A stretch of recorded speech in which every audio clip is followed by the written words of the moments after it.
तो राम राम दोस्तों, जैसा कि आप जानते हैं मेरा नाम कविता है और मैं ग्वालियर में रहती हूँ। तो आज हम लोग जा रहे हैं समर नाइट मेला, क्योंकि चाचा ने कहा था कि तुम लोग अगर सफाई कर लोगे तो मैं तुम लोगों को एक सरप्राइज दूंगा, और वो सरप्राइज था हमारा समर नाइट मेला जाने का। और ये मेरी चाची अब बना रही है रील, क्योंकि उनको रील बनाना लगता है बहुत ज़्यादा अच्छा। और वैसे मेरी चाची एक हाउस वाइफ के साथ साथ एक टीचर भी हैं, और वो ट्यूशन पढ़ाती हैं जिन पर मैं भी जाती हूँ और डांट खा के आती हूँ। मेरे साथ साथ मेरी 2 फ्रेंड्स भी जाती हैं जो वो भी डांट खाती हैं, वो तो खैर मेरे से ज़्यादा ही खाती हैं। और ये गोले के मंदिर पे हम लोगों ने देखी सिलें, वहाँ पे तो एक आंटी मेरे को ऐसे देख रही थी जिस खाई जाएंगी, चाचा कह रहे कैसे देख रही हैं। और हम लोग एंटर हो गए हैं समर नाइट मेले के गेट के अंदर, मतलब मेले के अंदर।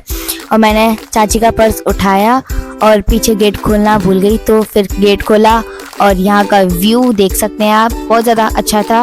और भीड़ भी नहीं थी मेले में, खैर मेले में तो कुछ था ही नहीं, ऐसे ही था नॉर्मल सा। इससे अच्छा तो जो दिसंबर जनवरी में लगता है ना, वो मेला बहुत सही लगता है, बहुत बड़ा।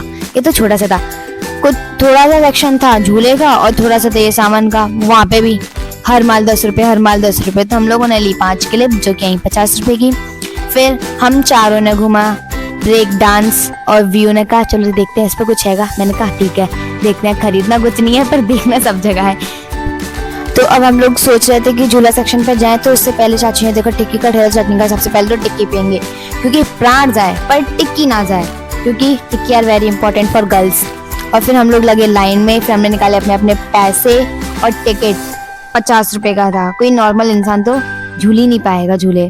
फिर हम लोगों ने अपने अपने पैसे दिए, लाइन में लगे और ऊपर गए। मैं सबसे आगे थी और सबसे ऊपर जाके बैठ गए, मतलब सबसे पहले जाके बैठ गए। और हम लोग बैठे ही रह गए थे, क्योंकि ना वहाँ पे झूले पे तो धीरे धीरे लोग आ रहे थे, 20 मिनट तक वहाँ बैठे ही रहे। फिर हमने वहाँ से झूला झूला और मेला में मज़ा नहीं आया, तो हम आए गए बैजाताल, क्योंकि वहाँ बिल्कुल कछु था नहीं। तो हमने सोचा बैजाताल ही घूम लेते हैं, वो तो भी सही है। और ज़िंदगी में पहली बार बैजाताल के दर्शन हुए, मतलब उस वाली रास्ता से पहली बार गए थे। मेरी चाची तो खुद 10 साल में पहली बार आई थी यहाँ पे। और फिर जब हम लोग अंदर गए ना वहाँ पे, तो हमने देखा कि वहाँ पे कपल्स बैठे थे। मेरे को ये क्या हो रहा है, वैसे तो खैर हमने फ़ोनों में ही सुना था कि यहाँ पर छपरा छपरी आते हैं, और आज देख भी लिया। हमारी जैसी एज की 14-15 ईयर्स की भी लड़कियाँ थी, वो कुन्ने में बैठी थी। वैसे खैर यहाँ पे आने का मकसद हमारा यही था, देखना। पर हमने उन लोगों की वीडियो नहीं बनाई, क्योंकि चाचा डांट रहे थे। और यहाँ का पानी इतना ज़्यादा गंदा था ना, बदबू आ रही थी उस पानी में से, और लोग उसमें बोटिंग कर रहे थे और बच्चे हाथ डाल रहे थे। मैंने कहा छी, जैसे कि गंगा का पानी में अपन हाथ डालते हैं ना। और फिर हमने सोचा तब तक फ़ोटो शूट ही कर लेते हैं, तो हमने फ़ोटो शूट किया। और तब तक चाचा चले गए ICH देखने की सीट वगैरह खाली है या नहीं, पर वहाँ पे थी नहीं। तो फिर हमने सोचा कि छोड़ो, जब जगह खाली नहीं है तो वहाँ पे वेट करके क्या करेंगे, लेट भी हो जाएंगे घर के लिए। तो हमने सोचा कि चौपाटी वगैरह पे कुछ खा लेंगे। फिर हमने लिए मोमोज, खाए, खाने में तो सबसे आगे है, खाना नहीं छूटे भाई। फिर सबने अपनी अपनी पसंद के मोमोज खाए, किसी ने वेज, किसी ने पनीर, किसी ने सोयाबीन वाले।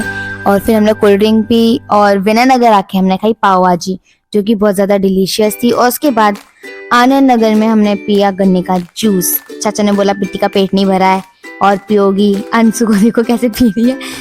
वैसे खैर स्ट्रॉ से धीरे धीरे आता है, तो मैंने तो स्ट्रॉ फेंक ही दिया, और चाचा ने भी फेंक ही दिया था। चाचा ने कैसे मज़ा नहीं आता। और अब हमने चाचा से कहा कि चाचा चलो घर पे, क्योंकि इतना खा लिया था तो पेट में बिल्कुल भी स्पेस नहीं था। और चाचा कह रहे थे खा लो खा लो, तो हम मना करते हुए आ गए घर पे। तो हम घर पे आ गए। तो आप लोगों को हमारा ये ब्लॉग अच्छा लगे तो please like, comment, share, subscribe जरूर करें।